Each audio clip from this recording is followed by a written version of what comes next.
السلام عليكم ورحمة الله وبركاته. إن الحمد لله نحمده ونستعينه ونستهديه ونستغفره ونتوب إليه ونتوكل عليه ونعوذ بالله من شرور أنفسنا ومن سيئات أعمالنا. من يهد الله فهو المهتد ومن يضلل فلن تجد له وليا مرشدا. أشهد أن لا إله إلا الله وحده لا شريك له وأن سيدنا محمدا عبده ورسوله وصفيه من خلقه وحبيبه بلغ الرسالة وأدى الأمانة ونصح الأمة وكشف الغمة وجاهد في الله حق جهاده حتى أتاه اليقين.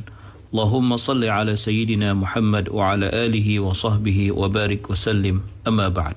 Muslimin muslimat, sahabat pendengar IKIM yang dirahmati Allah, marilah sama-sama kita mulakan pagi kita dengan merafakkan kesyukuran kehadirat Allah di atas segala nikmat yang Allah Ta'ala kurniakan kepada kita, terutamanya nikmat iman dan Islam. Dan marilah sama-sama kita bersyukur dengan mentaati segala perintah Allah, melaksanakan segala suruhannya dan menjauhi segala larangannya. Mudah-mudahan Allah Subhanahu wa Ta'ala sentiasa memberikan taufik dan hidayah kepada kita, menerima segala amal ibadah kita, mengampunkan segala dosa, kesalahan dan kesilapan kita, dan mudah-mudahan Allah golongkan kita dalam kalangan hamba-hambanya yang bersyukur. Muslimin muslimat yang dirahmati Allah, kita berada pada ayat yang ke-105 daripada surah An-Nisa.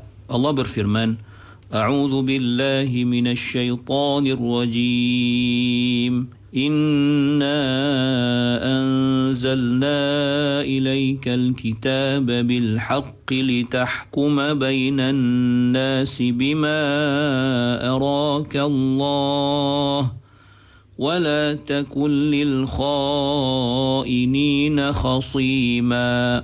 Yang bermaksud, sesungguhnya kami menurunkan kepadamu wahai Muhammad kitab, yakni Al-Quran, dengan membawa kebenaran, supaya engkau menghukum di antara manusia menurut apa yang Allah telah tunjukkan kepadamu, yakni melalui wahyunya, dan janganlah engkau menjadi pembela bagi orang-orang yang khianat. Muslimin muslimat yang dirahmati Allah, para ahli tafsir membawakan beberapa riwayat tentang sababun nuzul ayat ini, dan walaupun banyak riwayat yang berkenaan, tetapi kebanyakannya membawa maksud yang hampir sama. Ia menceritakan tentang seorang lelaki bernama Ta'mah bin Ubayriq, salah seorang daripada Bani Zafar, yang mana dia telah mencuri baju besi ataupun perisai daripada jirannya yang bernama Qatadah ibn Nu'man, dan memasukkan baju besi itu ke dalam satu guni tepung yang menjadi tempat ataupun yang dia menyorokkan atau sorokkan baju besi tersebut. Maka disebabkan ia disembunyikan di dalam guni tepung tersebut, maka didapati tepung itu bersepah ataupun tepung itu terkeluar daripada guni tersebut. Maka apa yang berlaku, Ta'mah telah membawa ataupun memindahkan guni tersebut dan meletakkannya di sebuah rumah seorang Yahudi bernama Zaid ibn Samin. Lalu jirannya ataupun Qatadah, jiran Nu'man tadi, jiran kepada Ta'mah tadi bernama Qatadah, mencari baju besinya yang hilang di rumah Ta'mah, tetapi tidak dijumpainya. Bahkan Ta'mah bersumpah bahawa beliau tidak mengambilnya dan beliau tidak tahu menahu tentangnya. Walau bagaimanapun mereka dapati terdapat kesan tepung yang berserakan daripada rumah Ta'mah menuju ke rumah Yahudi tersebut. Lalu mereka menjumpai guni tersebut dan mendapati di dalamnya ada baju besi yang telah disorokkan. Lalu berkata si Yahudi, ini adalah kepunyaan Ta'mah, bukan kepunyaan aku, dan dipersaksikan oleh beberapa orang dalam kalangan Yahudi yang lain. Lalu apa yang berlaku? Saudara mara Ta'mah daripada Banu Zafar mencadangkan agar mereka bertemu dengan Rasulullah sallallahu alaihi wasallam. Lalu apabila mereka sampai ke rumah baginda sallallahu alaihi wasallam, mereka meminta kepada Nabi agar Nabi membela Ta'mah yang telah dituduh mencuri baju besi tersebut. Dengan kata mereka, sekiranya engkau tidak membelanya ya Rasulullah, nescaya habislah ataupun musnahlah Ta'mah dan akan bebaslah Yahudi itu. Maka Nabi SAW hampir sahaja ingin melaksanakan, iaitu ingin menghukum Yahudi tersebut, dan hampir-hampir dikatakan juga untuk memotong tangan Yahudi itu. Lalu Allah turunkan ayat ini menjelaskan hal yang sebenarnya. Walaupun ayat-ayat ini diturunkan menceritakan tentang situasi yang tertentu, tetapi dalam mengambil pengajaran dan hukum-hukum yang ada di dalamnya itu sangat penting bagi diamalkan dan dipraktikkan dalam kehidupan dan pada masa-masa, pada sebarang masa dan tempat. Kerana itu Allah menyebut, Inna anzalna ilaikal kitaba bil haqq litahkuma bainan nas bima araka Allah. Suatu kemuliaan kepada Nabi SAW dan sebagai suatu panduan kepada para hakim ataupun qadi, orang yang menjalankan perbicaraan ataupun menjatuhkan hukuman, apa jua yang wajib ia lakukan untuk melaksanakan keadilan dengan penuh ketelusan. Bermaksud sesungguhnya kami, yakni Allah Subhanahu wa taala, telah turunkan kepadamu wahai Muhammad sallallahu alaihi wasallam suatu kitab, iaitu Al-Quranul Karim, yang meliputi segala kebenaran dan mengandungi segala keadilan, supaya kamu wahai Muhammad sallallahu alaihi wasallam menghukum atau menjatuhkan sesuatu hukuman antara manusia dalam hal-hal yang berkaitan dengan kehidupan mereka, bima arakallah, berdasarkan apa yang telah Allah tunjukkan kepadamu, berdasarkan apa yang Allah telah beritahu kamu dan ajarkan kamu serta sampaikan wahyu kepadamu. Cuba kita lihat bila Allah menyebutkan tentang Al-Quranul Karim, dan Allah menyebutkan Al-Quran itu diturunkan kepada baginda sallallahu alaihi wasallam bil haqq, dengan sesuatu yang benar. Tidak ada yang tidak benar melainkan benar belaka. Kerana itu al-haq dan kebenaran itu sumbernya ialah Allah Subhanahu wa taala. Kerana dialah al-haq dan Al-Quran juga diturunkan dengan al-haq, maka tidak ada keraguan bagi kita sebagai umat Islam terhadap kebenaran Al-Quran itu sendiri. Kemudian Allah menyebut dalam ayat ini bima arakallah, dengan sesuatu yang Allah perlihatkan ia kepadamu wahai Muhammad sallallahu alaihi wasallam. Dan kalimah araka itu daripada kalimah ar-ru'yah, iaitu suatu penglihatan. Apa yang Allah perlihatkan kepadamu bermaksud sesuatu yang dilihat, merujuk kepada sesuatu yang Allah Subhanahu wa taala ajarkan kepada Nabi sallallahu alaihi wasallam, iaitu berupa ilmu.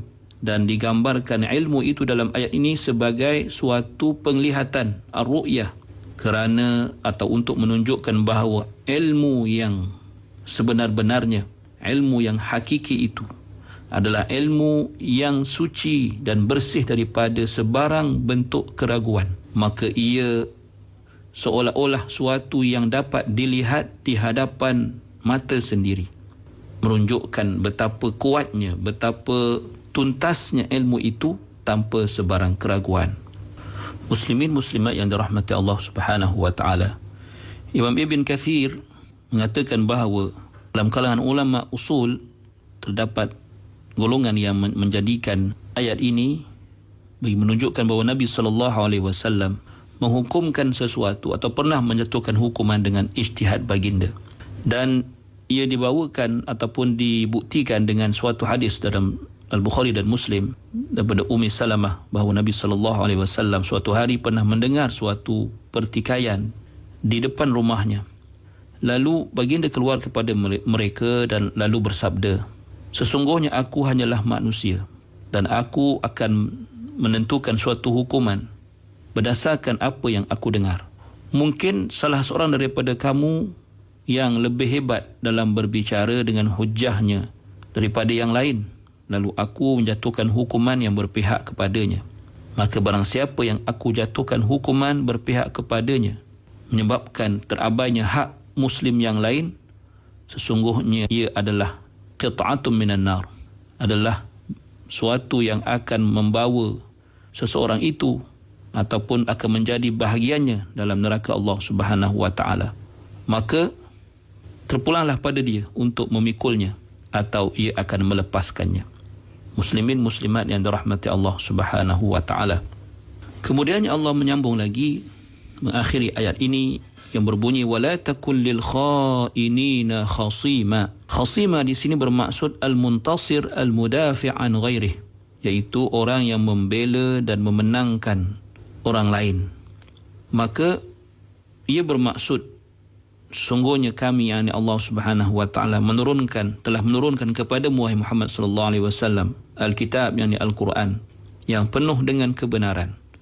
Maka hendaklah engkau menjatuhkan hukuman dengan Al-Quran, dan janganlah kamu menjadi pembela terhadap orang-orang yang khianat, membela orang-orang yang khianat dan mengakibatkan kesusahan kepada orang-orang yang tidak bersalah, dengan menjadikan fikiranmu atau pandanganmu cenderung kepada orang-orang yang khianat itu, iaitu orang yang menzahirkan keislamannya sebelum didengari hujah-hujah ataupun bukti-bukti yang membawa kepada kebenaran yang sebenar. Bagaimana Allah Subhanahu wa taala menggelar mereka dengan orang-orang atau sebagai orang-orang yang al-khainin, orang-orang yang khianat?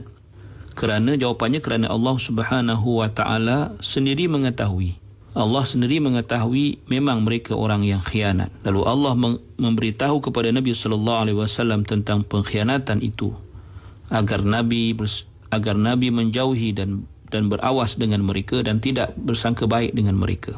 Dan suatu pengajaran yang sangat penting yang boleh kita ambil daripada ayat ini, betapa Allah Subhanahu wa taala memelihara Nabi sallallahu alaihi wasallam daripada melakukan kesalahan.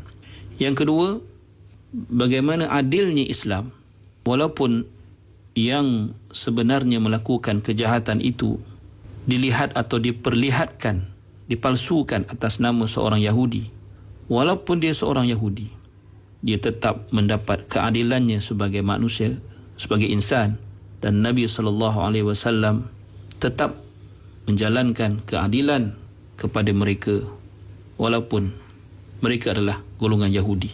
Dan siapa yang bersalah tetap akan dihukum dengan hukuman Allah Subhanahu wa taala. Dan pastilah sesuatu yang dihukum dengan hukuman Allah akan menghasilkan, akan menatijahkan suatu keadilan yang disukai dan diterima oleh semua manusia.